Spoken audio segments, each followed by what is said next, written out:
Good morning from air legal imperium. আপনার account কি হঠাৎ ডেবিট ফ্রিজ হয়ে গেছে, বা আপনার অ্যাকাউন্টে হোল্ড বা লিন অ্যামাউন্ট শো করছে? মতো অবস্থায় আপনি টাকা রিসিভ করতেও পারছেন না বা টাকা পাঠাতেও পারছেন না। সবার প্রথমে ঘাবড়াবেন না। ডেবিট ফ্রিজ হয়েছে তার মানে এই না যে আপনিই দোষী।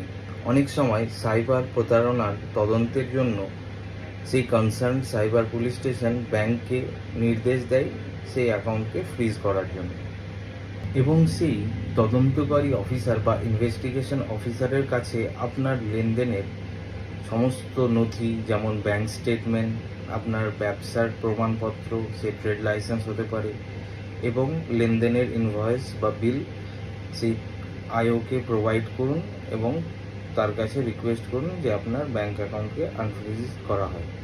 তিনি সব কিছু চেক করার পর যদি তার মনে হয় যে আপনার লেনদেন বৈধ, তাহলে তিনি আনফ্রিজের প্রক্রিয়া শুরু করতে পারেন। নমস্কার।